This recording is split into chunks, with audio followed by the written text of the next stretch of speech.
এই ভিডিওতে আমরা এই যে জোড়ায় কাজটি দেখছো এখানে দেখো দুইটি কিন্তু করে দেওয়া আছে এবং বাকি দুইটি আমরা আজকের ভিডিওতে কমপ্লিট করব। কিন্তু আমরা লাস্ট ভিডিওতে কিন্তু যেখান থেকে কাজটি করেছি সেখান থেকে কাজটি শুরু করতে হবে, কেননা আমরা যদি বেসিক ধারণা না জানি তাহলে এই জোড়ায় কাজটি কমপ্লিট করতে পারবো না। তো দেখো আমরা কিন্তু সর্বশেষ যে ভিডিওটি আপলোড করেছিলাম সেখানে আমরা এই ছক পর্যন্ত কাজ করে দিয়েছি এবং পরবর্তীতে আমাদের যে ছকটি পূরণ করতে হবে তার জন্য এই যে লেখা আছে নির্দিষ্ট কোণের সাপেক্ষে বিভিন্ন অনুপাতের নামকরণ, এখান থেকে আমাদেরকে শুরু করতে হবে, না হলে ঠিক তোমরা বুঝতে পারবে না যে আমরা এই জোড়াই কাজটি কিভাবে কমপ্লিট করলাম। তো চলো বেশি কথা না বলে ভিডিও শুরু করা যাক। আমাদের আরও একটি চ্যানেল অবনী এন্টারটেইনমেন্ট, যেখানে আপনাদের জন্য 3টি ফানি ভিডিও আপলোড করা রয়েছে।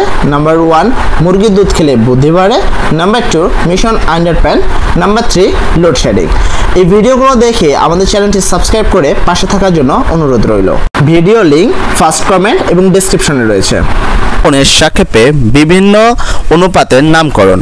তো এইটাতে আমরা যে কাজটা করতে হবে এখানে যদি একটু পড়ে দেখো, সমকোণী ত্রিভুজ একটি নির্দিষ্ট সূক্ষ্মকোণের সাপেক্ষে বাহুগুলোর অনুপাত সবসময় একই থাকে। মানে একটা কোণের সাপেক্ষে সমান যে অনুপাতগুলো রয়েছে, যেমন এখানে তোমরা কিছু অনুপাত দেখতে পাচ্ছ, সেই অনুপাতগুলো কিন্তু সবসময় একই থাকে।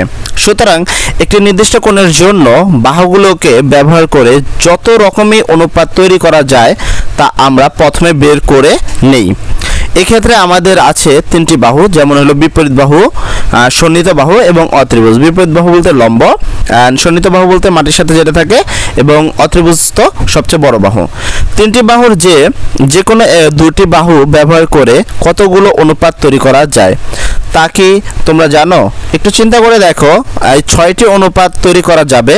এই অনুপাত নিম্নরূপ, মানে সহজ বাংলা যদি আমি বলি তাহলে তোমাদের এই যে এখানে যে আমাদের যে বাহু আছে, 3টা বাহু আছে, তোমরা যদি খেয়াল করো এখানে কিন্তু 3টা বাহুর কথা উল্লেখ রয়েছে। বাহু তোমার একটা বাহু আছে বিপরীত বাহু, আর একটা হলো সন্নিহিত বাহু, আর একটা বাহু হলো তোমার কি অত্রিভুজ। এই 3টা বাহুর সমন্বয়ে টোটাল 6টা অনুপাত তৈরি করা যায়।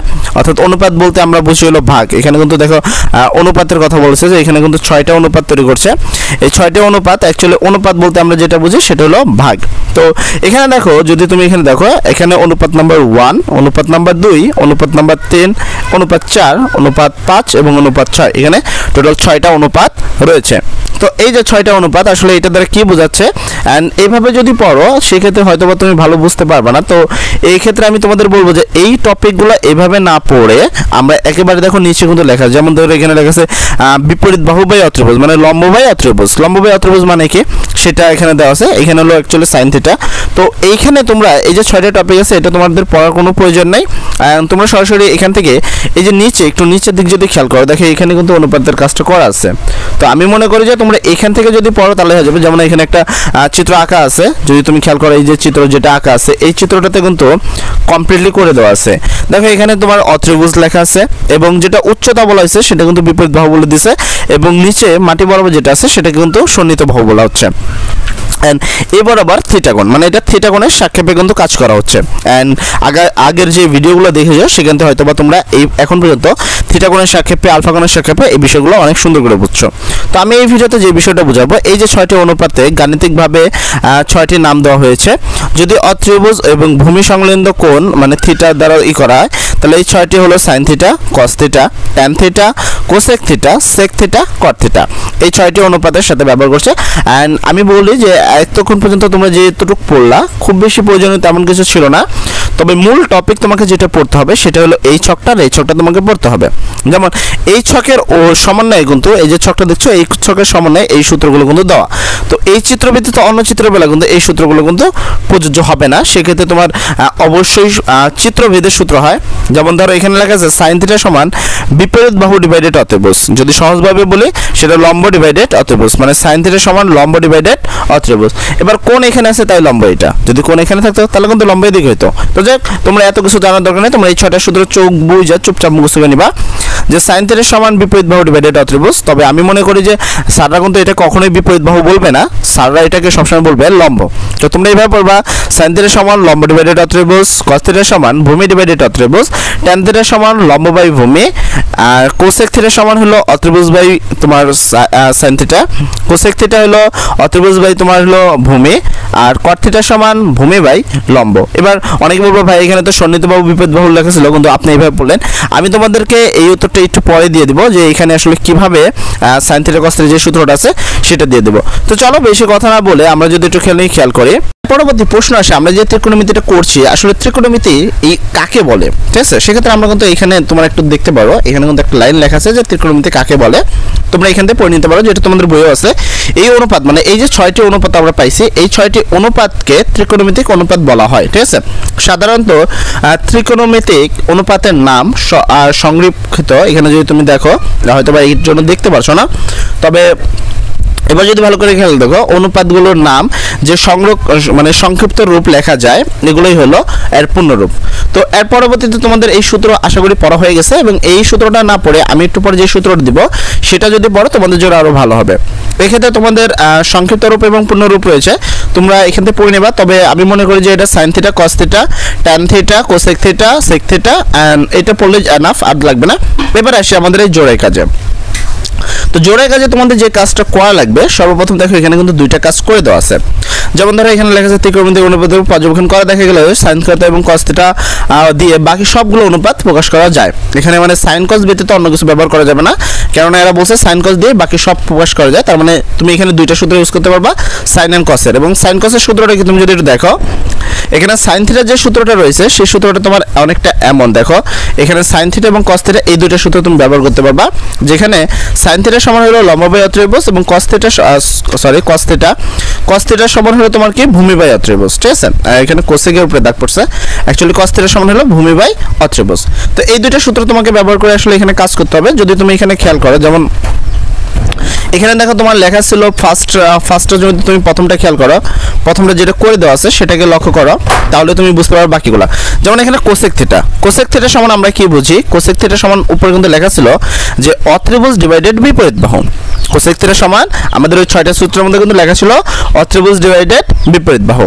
এবার এই জিনিসটাকে আমরা কিতে করব, আমরা করব সাইন থিটাতে রূপান্তর করব। আচ্ছা, তাহলে সাইন থিটা রূপান্তর করতে হলে সাইন থিটা সমান আবার কি লেখা ছিল, বিপরীত বাহু ডিভাইডেড অত্রিভুজ।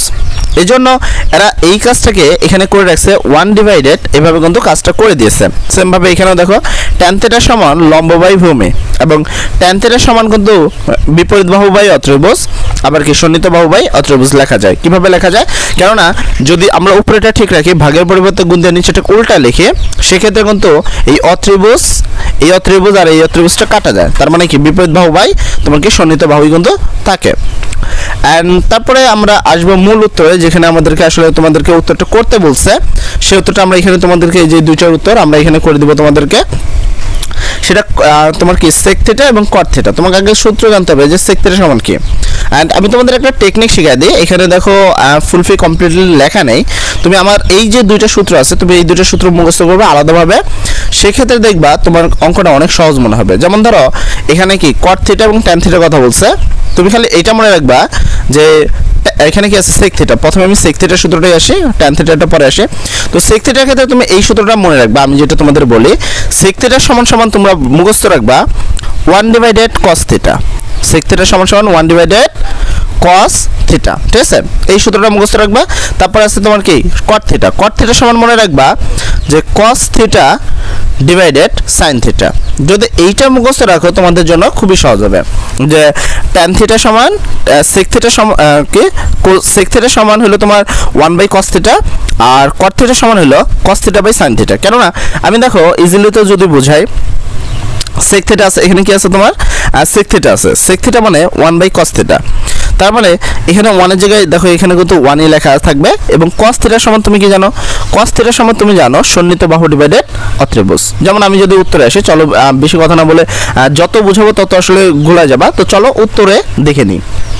তো তোমাদের ফার্স্ট সমাধান যেটা ছিল সেটা হলো তোমার সেক থিটা সমান তোমরা সমাধানে এটা লিখে দিবা যে সেক থিটা সমান অত্রিভুজ ডিভাইডেড সন্নিহিত বাহু, মানে আমরা যেটা মুখস্থ করছি ওখানে লেখা আছে দেখো বইয়ে, সেক থিটা সমান হলো অত্রিভুজ ডিভাইডেড সন্নিহিত বাহু।